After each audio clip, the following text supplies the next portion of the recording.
안녕하세요. 김종구의 강남머니입니다.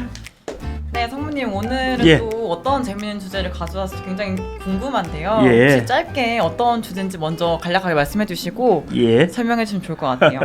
최근에 트럼프 선생님이 관세 정책으로 네. 전 세계를 지금 혼란에 빠뜨리고 네. 미 달러를 약세, 미 국채 하락을 많이 가져왔잖아요. 네네. 그리고 최근에 미 달러를 대체할 수 있는 통화 대체 자산에 대해서 네. 고객들이 요구하셔가지고 그 자료를 가지고 좀 말씀 좀 드리려고 합니다. 네, 맞습니다. 방금 상무님께서 말씀해주신 것처럼 최근에 그 달러 인덱스가 100포인트대에서 99포인트대로 떨어졌지 않습니까? 예. 그러면서 이제 글로벌 통화, 뭐 예를 들면은 달러화 인덱스를 구성하고 있는 뭐 스위스 프랑화라든지 유로화라든지 아니면은 뭐 영국 파운드화라든지 엔화라든지 이런 각국의 통화들이 조금씩 절상 움직임이 나오면서 이제 달러가 떨어진 걸로 알고 있거든요. 그래서 예. 오늘 이제 달러 약세를 대체할 수 있는 그런 자산을 찾아보자라는 주제인 것 같은데 예. 차근차근 먼저 설명해 주시면 좋을 것 같아요.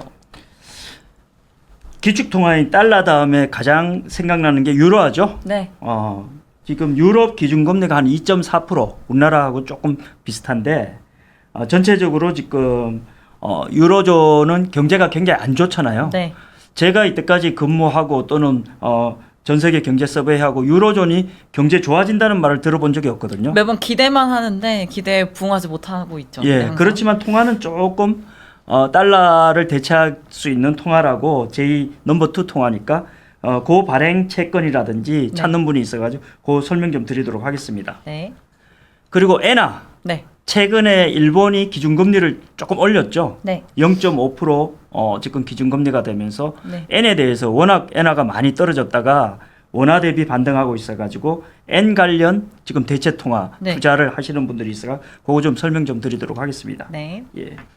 그럼 오늘 말씀드릴 주제는 유로화 통화 관련된 채권 그리고 엔화 관련 채권 이렇게 두 가지라고 보면 되겠네요. 그렇죠. 네. 예. 그리고 실질적으로 스위스 프랑에 대해서 일부 찾는 고객이 있어요. 굉장히 안전한 통화 중에 하나인 것 같은데 스위스 프랑 같은 경우는. 예, 맞습니다. 그 달러 인덱스 6개 통화의 하나인데 스위스 프랑이 거기 기준금리가 1.25% 정도뿐이 안 되는데 워낙 그 통화가 안정적이고 전체 인플레이션 레이트도 낮고 하기 때문에 네. 투자 목적보다는 스위스 프랑을 보유하는 목적으로 안정적으로 네. 그런 고객님도 있어가지고 네. 그거 소개 좀 드리도록 하겠습니다. 네.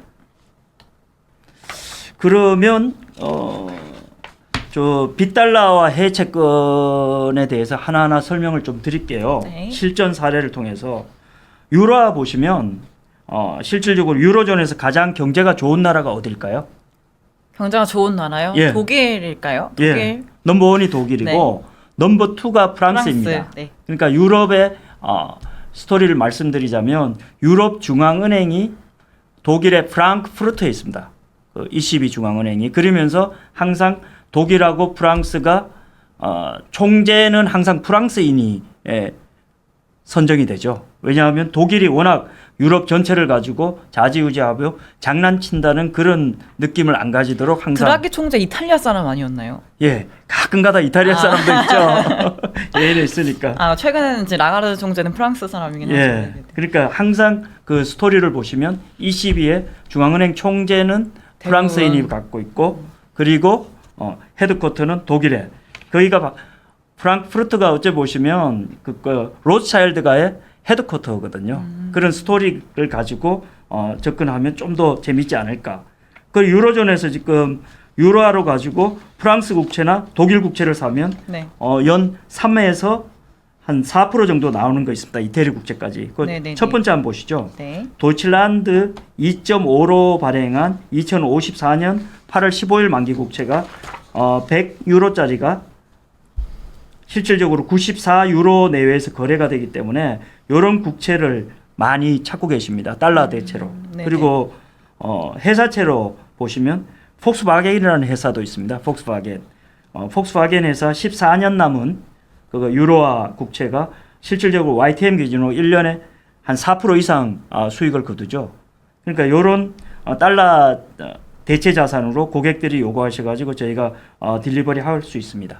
근데 제가 생각했을 때 이 유로화 채권 이렇게 4개를 소개해드렸는데 뭔가 매력적으로 느껴지는 아니면 좀 높은 만기 수익률을 갖고 있는 게 이탈리아 국채인 예. 것 같거든요. 부모님 예. 국채. 요거는 혹시 좋게 볼 수 있는 포인트는 없을까요? 예, 그거를 또 저희보다 이태리 국채에 대해서 네. 전문가이신 오상무님이 한번 말씀해 주시면 훨씬 고맙겠습니다. 네.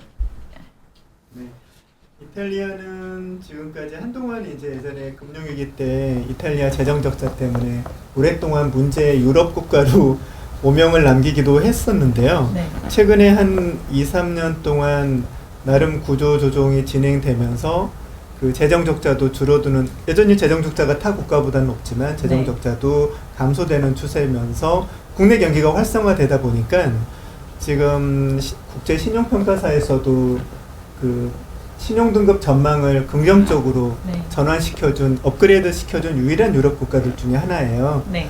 이제 그런 와중에 이제 채권 수익률이 과거보다는 많이 낮아졌지만 여전히 주요국 국채 대비 수익률이 한 1%가량 높은 수익률을 유지하고 있기 때문에 그러니까 통화, 유로화에 대한 통화를 선호하면서 어느 정도 그러니까 채권을 가져가면서 1년에 4% 이상 수익률을 기대하는, 그러니까 우리나라 수익률보다 높은 수익률을 기대하는 투자가라면 이탈리아 국채, 지금 신용 트렌드도 상향으로 전환되는 추세니까 좋은 전략, 그러니까 캐리 트레이드의 좋은 전략으로 보여집니다.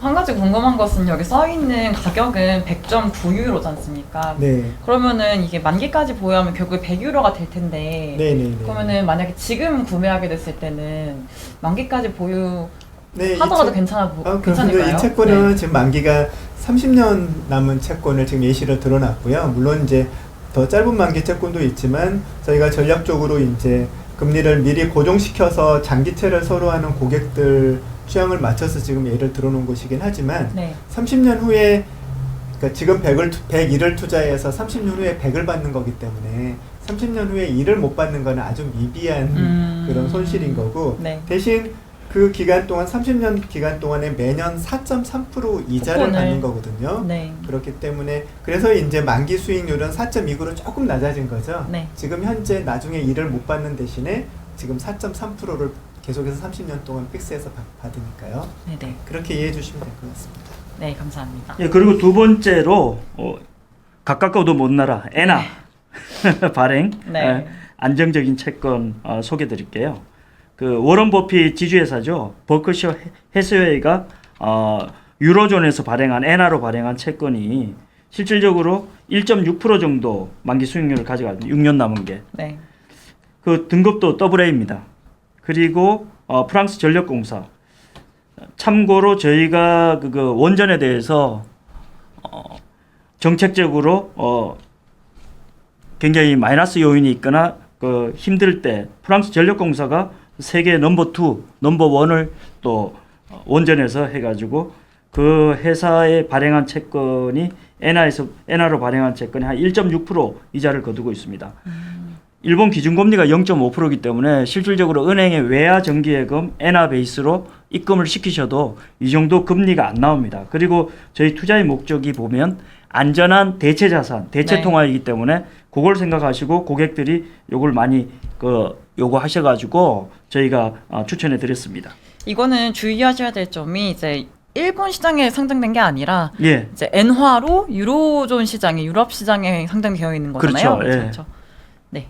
그런 상황이고 금액은 좀 뭐 유로와 엔화 다 20만 유로 미니멈 피스 최소 거래 단위가, 그리고 이것도 한 1억 원 1,000만 엔 이상 미니멈 피스 거래 단위이기 때문에 좀 높긴 하네요. 예, 네. 좀 통화에 대해서 안정적으로 가져가시면서 전반적인 그런 고객들한테 니즈가 있습니다. 네. 예.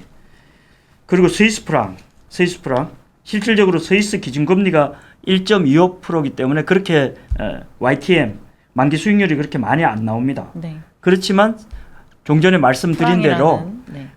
세계에서 가장 안정적인 통화로 일부 고객들은 은행에 그냥 스위스 프랑 온라인으로 사셔가지고 통장에 가지고 계십니다. 왜냐하면 한국 원화 또는 달러가 워낙 변동성이 심하니까 일부는 스위스 프랑으로 가지고 있는 고객들. 스위스에 대해서는 좀 그 오상무님이 한번 얘기를 해주시죠. 스위스 프랑 히스토리라든지 이 통화에 대해서. 네, 사실상 이제 일반 투자가들 관점에서는 그 스위스 프랑이 익숙할 수도 있고 아닐 수도 있는 채권은 더 생소한 종목이기도 하죠. 네. 하지만 이제 그 예를 들어서 스위스 국채를 저희가 기술적으로 접근하기는 굉장히 어려워요. 스위스 쪽에 에타권 결제 계좌를 가지고 있는 것도 아니고. 하지만 여기에 나와 있는 스위스 프랑 채권도 아까 말씀하신 대로 유럽에서 통용되는 스위스 프랑 시장을 겨냥해서 그 자유롭게 거래할 수 있는 채권 양식으로 포맷으로 나온 채권이기 때문에 네. 개인들도 투자가 가능하다. 그러니까 얼마든지 거래가 가능한 거다. 그래서 이제 그 시장에 이런 글로벌 주요 기업들, 토요다니, 맥도날드니, 폭스바겐 같은 회사들도 그 시장을 겨냥해서 그냥 스위스 프랑을 선호하는 고객층이 두텁고 그런 사람들이 국채에 접근하지 못하는 낮은 수익률 국채에 접근하기 싫어하고 또는 못하는 사람들이 뭔가 대체 투자를 원하기 때문에 이런 채권들이 주요 기업들이 발행을 하는 시장이 존재를 하고 있는 거거든요. 그래서 이제 이런 글로벌 대기업들이 전통적으로 나가서 이런 스위스 프랑 채권들을 꾸준히 찍고 있고 유동성을 제공하고 있습니다. 그래서 대체 투자로 이런 시장을 공략해 볼 수 있는 거죠. 투자 수익률은 2년에서 한 7년 사이인데 한 1%, 1.5% 내외고요. 예, 스위스 프랑. 그리고 또 아시아에서 가장 안정적인 또 국가로 소문난 싱가포르 달러로 투자하는 회사채, BNP 파리바에서 발행한 거라든지 HSBC 홀딩 컴퍼니에서 발행한 거라든지 바클레이즈에서 발행한 채권들이 4%에서 한 5% 사이 이자를 받으면서 꾸준히 투자할 수 있습니다. 예, 안정적으로. 싱가포르이 의외로 1인당 국민소득이 대충 얼마인지 아세요? 얼마죠? 93,000달러가 넘더라고요. 93,000달러요. 사실은 저희 나라 포함해가 아시아의 4마리 용이라고 네. 박정희 대통령 시절부터 저희가 히스토리를 가지고 있는데 싱가포르하고 저희가 3배 차이가 나더라고요. 그렇네요. 9만 달러면은. 그리고 신용 등급도 저희가 더블A인데 한국 신용 등급이 거기는 트리플 A 정도고. 그러니까 어째 보시면 전 세계의 돈은 아시아에서 다 싱가포르이 다 빨아당기는 걸로 안정적인 통화다. 또 탈홍콩 움직임이 있었어가지고 그 맞습니다. 수요가 또 싱가포르로 들어간 부분이 있어가지고 네, 그런 그리고 부분이 싱가포르 있는 것 같은 경우는 상속 증여세가 없어요. 텍스 헤이븐 지역이라서 홍콩 자금도 들어갔지만 모든 아시아의 부호들이 다 싱가포르에 그 유빌드 홈, 큰 홈을 하나 가지는 게 또 로망으로 돼 있죠. 예. 마지막으로 호주 달러. 예, 네. 최근에 자원 부국 국가 얘기하면 저희가 호주를 빼놓고는 얘기할 수가 없죠. 네. 그러니까 철강석이라든지 석유라든지 그리고 인플레이션이 굉장히 낮고 중국 자금들이 들어가서 싱가포르 개발도 많이 하고 있고 해가지고 그 호주 달러로 발행한 오스트레일리아 달러로 발행한 칸타스 에어웨이라든지 멜버른 에어포트를 담보로 해가지고 발행한 채권이라든지 이런 채권들이 1년에 호주 달러 투자 금액 기준으로 5% 정도 이자를 받고 있습니다. 네네. 그러니까 안정적으로 4에서 5%를 받을 수 있으면서 통화의 가치를 지킬 수 있는 이런 각종 통화들을 실질적으로 하우스에서 제공하는 데가 없습니다. 그러니까 혹시라도 여러 측면에서 니즈가 있으시면 연락을 주시면 네. 저희가 제공을 해드릴 수 있습니다. 네, 근데 가만히 보면은 만기 수익률 YTM 기준으로 보면은 뭐랄까요, 엔화, 그러니까 뭐 프랑화 같은 경우는 뭐 이런 일들을 먹자고 들어간 게 아니라 순전히 완전히 이제 프랑화에 대한 매력도로 들어간다면 나머지 엔화, 유로화, 뭐 싱가포르 달러, 호주 달러 중에서 엔화는 조금 이 소개해주신 채권 수익 좀 낮은 것 같아요. 그렇죠. 이거 예. 말고 또 다른 방식으로 또 생각해 볼 수 있는 자산은 없을까요? 예. 그래서 저희가 전환사채 종전에 저희가 마이크로 스트래티지 전환사채를 고객님한테 소개드리고 네. 일부 고객님이 연락 와셔가지고 저희가 딜리버리를 해드렸어요. 네. 그리고 최근에 지금 비트코인이 10만 달러에서 7만 9천 달러까지 내렸다가 다시 9만 5천 달러까지 지금 올랐잖아요. 변동성이 심한데 안정적인 하방을 막으면서 네. 업텐셜 그러니까 상승까지 노리는 그런 채권형 주식 옵션이 전환사채 네, 말씀드렸잖아요. 네.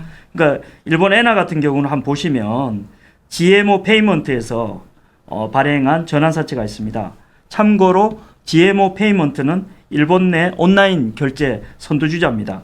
한국으로 얘기하시면 네이버 페이 라고 보시면 되거든요. 그럼 굉장히 성장성이 앞으로도 있는 기업일 것 같아요. 왜냐면 일본도 많이 가보셨겠지만 옛날에 현금으로 많이 통화 결제를 했다면 최근엔 거의 다 뭐 카드 결제를 하거나 예. 이렇게 IC 카드로 이렇게 많이들 결제를 하더라고요. 예. 그럼 심지어 이런 사업을 운영하는 기업 같은 경우에는 조금 앞으로도 성장성이 있어 보이는 좀 느낌이 있는데 여기서도 CB를 발행하는군요. 예, 만기 2026년 6월 만기인데 지금 작년에 이 회사가 130조 원 한국 원화 기준으로 해가 결제를 해서 일본 내에서 넘버원이고 네. 그 아직까지 일본은 그 온라인 페이먼트 시장이 아직은, 말씀하신 네. 대로 저성장기이기 때문에 업텐셜이 굉장히 높다고 봅니다.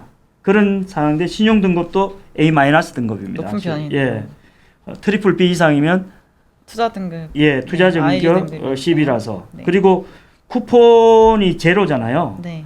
종전에 그 쿠폰이 제로인 CB 그리고 그 발행가가 100인데 130에 팔면 30원에 대해서는 다 비과세라고 말씀드렸잖아요. 발행가 대비해 가지고 그런 거 감안하면 통화의 안정성을 가지고 또 캐피털 게인에 대해서 절세 효과도 있고 하기 때문에 이런 채권에 대해서 문의 오시는 고객도 있습니다.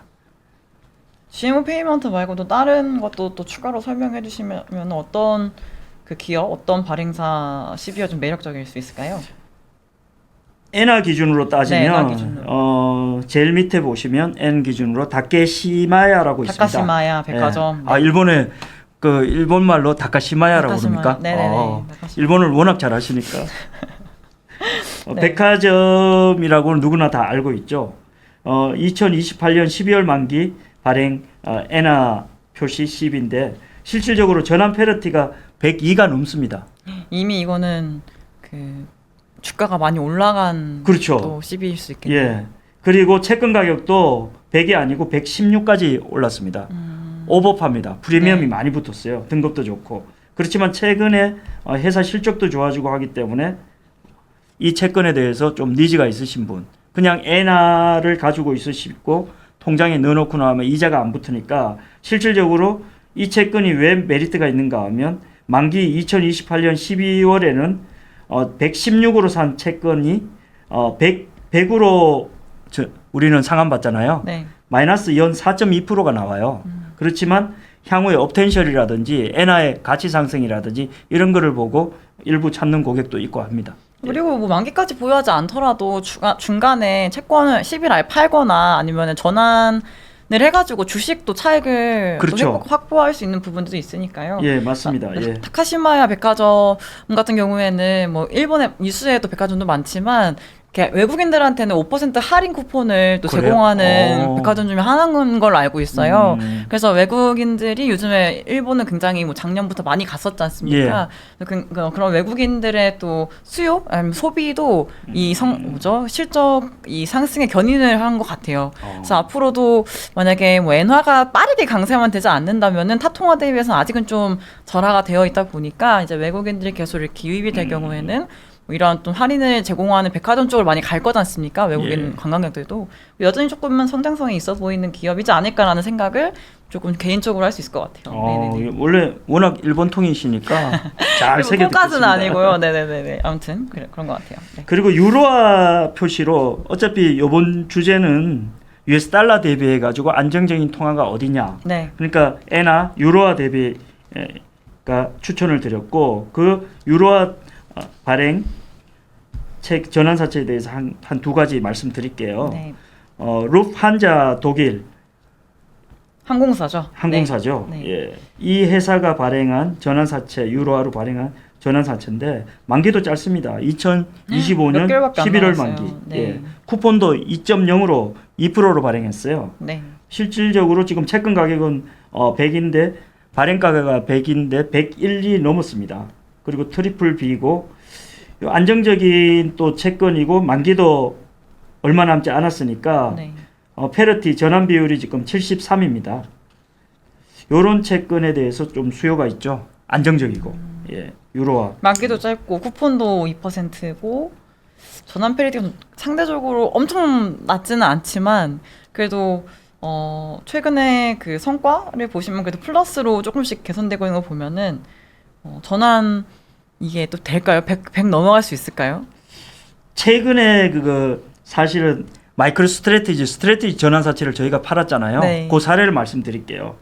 비트코인이 10만 9천 달러 갔다가 지금 7만 9천까지 계속 플럭추에이션이 굉장히 심했거든요. 그런데 전환사채 같은 경우는 주가가 30% 20% 변환이 있어도 그 전환사채 같은 경우는 마이너스 4% 5%뿐이 안 나왔어요. 그러면서 다시 업텐셜로 올라갈 때는 또 전환사채 가격은 엄청 많이 오르더라고요. 그래서 최근에 일부 고객들은 그냥 플러스 15%로 해가지고 저희가 그 캐피털 게인 비과세로 확정 지으면서 일부 빠진 고객들도 있어요. 그분은 큰 금액을 투자하셨는데 그분은 원래 전공이 국내 부동산이에요. 그러니까 100억을 넣었다면 115억으로 나왔잖아요. 한국 돈으로 전환해가지고 그 돈을 가지고 지금 강남의 부동산 한 20-30%싼 거를 지금 찾고 계십니다. 그러니까 전환 비율이라든지 또 업텐셜이라든지 이런 거 감안하셔가지고 본인이 맞다고 그러시면 투자하시는 분이 있더라고요. 유부천자 독일 말고 또 하나 더 말씀해 예. 주신다고 했는데 어떤 암스 오스람 에그리게이트 컴퍼니. 그러니까 오스람 그러면 저희가 정부회사로 많이 알려져 있잖아요. 네. 이 회사가 그런데 반도체에 투자를 해가지고 손실이 많이 봤어요. 근데 최근에 구조조정을 해서 네. 회사가 좋아지고 있습니다. 그렇지만 신용등급은 B등급뿐이 안 돼요. 그러니까 100으로 발행한 채권이 지금 84원까지 올라왔는데 실질적으로 만기 수익률이 2017년 1월까지 가져가면 연 9.5% 유로화로 이자도 받습니다. 이 회사가 디폴트가 안 난다면. 이 회사에 대해서는 오상무 님이 저보다 100배 더 많은 지식과 노하우를 가지고 있으니까 설명 좀 해주시죠. 네. 네, 암스 오스람 이 회사는 이제 오스트리아에 소재되어 있는 기업인데요. 오스트리아의 대표적인 기업이라고 할 수 있고 오스람은 이제 아주 오래된 업력이 거의 100년 이상 된 정부 회사로 많이 알려져 있고요. 근데 오스람 자체로는 상당히 좋은 기업이었는데 한 6년 전에 이 오스람 회사에서 암스라는 유럽 반도체 회사를 인수하면서 이제 사업 확장을 했었는데 그 시기가 좋지 않아서 그 팬데믹 기간 동안에 공급 이슈에 직면해서 회사가 그러니까 주객이 전도된 거죠. 암스 때문에 회사가 굉장히 어려운 상황에 봉착이 됐어요.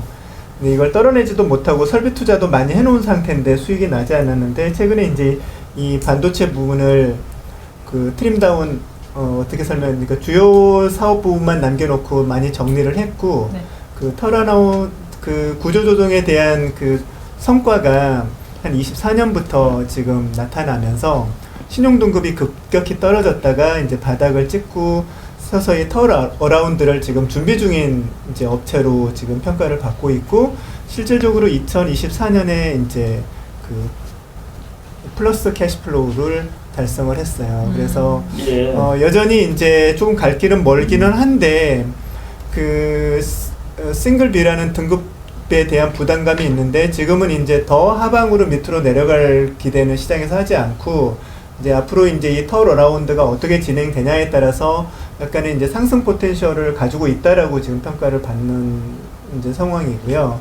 그래서 이제 지금 이제 만기가 한 2년 정도 남아 있는데 2.5년 정도 남아 있죠. 27년 11월이니까요. 네네. 근데 이제 하이힐드 채권 이제 이 분야에서 이 정도의 기업이 채권을 발행했을 때 기대할 수 있는 수익률이 보통 한 6% 내외인데 네. 지금 이 전환사채는 만기 수익률이 9.5% 정도 되니까 그 채권으로서의 밸류에이션이 굉장히 저평가되어 있고 수익률이 높은 편이다. 하지만 이제 거기에 대한 반대급부로서 주식으로서의 가치는 지금 전환할 수 있는 메릿이 지금 현재 이 전환가 대비 시장 주가가 5%밖에 안 돼. 페리티가 그 개념이죠. 그래서 주식으로서의 전략적으로 접근하는 분이라면 이 채권은 마땅치 않지만 이 정도 등급의 턴어라운드 기대되는 회사로서의 접근을 한다면 굉장히 매력적인 수익률을 제공해 줄 수 있다. 그러니까 시장 기대치와 어긋나는 수익률을 제공해 주는 시장이 이런 전환사채에서 나오거든요. 네. 그러니까 전환사채가 주식으로서의 가치를 보여주지 못할 때 그 반대급부로 이렇게 그 채권으로서의 가치를 꽤 이렇게 매력적으로 네. 돋보이게 제공하는 경우가 있어서 이런 분야에 관심을 갖고 있는 그 하이힐드 투자가라면 일상적인 하이힐드 채권보다는 이런 전환사채를 통해서 우회적으로 더 높은 수익률을 향유할 수도 있으니까. 그러면 요 CB도 그 최저 거래 금액 대금이 네, 임- 이제 20만 유로라서 20만 유로. 사이즈가 큰 편입니다.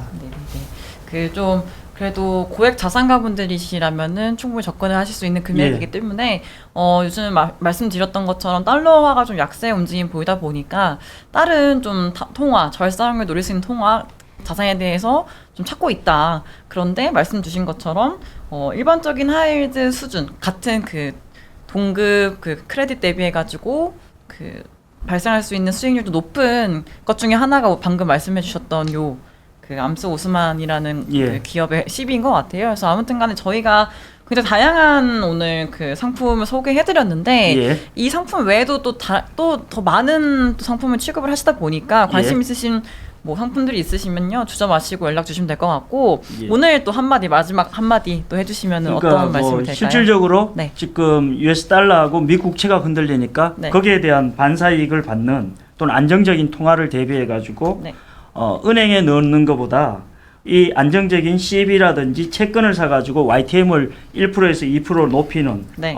이런 상품들을 일반 대형 하우스에서는 딜리버리를 못합니다. 네. 왜냐하면 이게 투자 적격 등급도 아니고 그리고 또 오상무님처럼 이렇게 좀 스킬이 있고 경험이 있는 딜러 있는 분들도 많지 않기 그쵸, 때문에 그쵸. 그러니까 저희 하우스만이 제공할 수 있는 킬 상품이라고 볼 수 있죠. 네. 좋은 말씀 해주셨는데, 그러니까 저희가 계속 강조해드렸던 것처럼 달러의 약세 구간에서 찾아보는 대안 투자처, 특히 통화 중심으로 절상을 기대하면서 그리고 뭐 유럽이라든지 일본 시장으로 자금이 또 글로벌 자금이 유입됐을 때 또 자본 차익도 얻을 수 있는 상품들 소개해드렸습니다. 그래서 물론 뭐 개인 성향에 따라서 이 주가 가치, 주식 가치를 고려하든지 아니면 만기 수익률 고려하든지 각자의 그 선호하시는 투자 방향에 따라서 선택하시면 될 것 같고요. 오늘 저희는 또 이렇게 여러 가지 상품 소개해드리면서 여러분의 또 성공 투자를 또 응원하겠습니다. 지금까지 김종구의 강남머니였습니다. 감사합니다.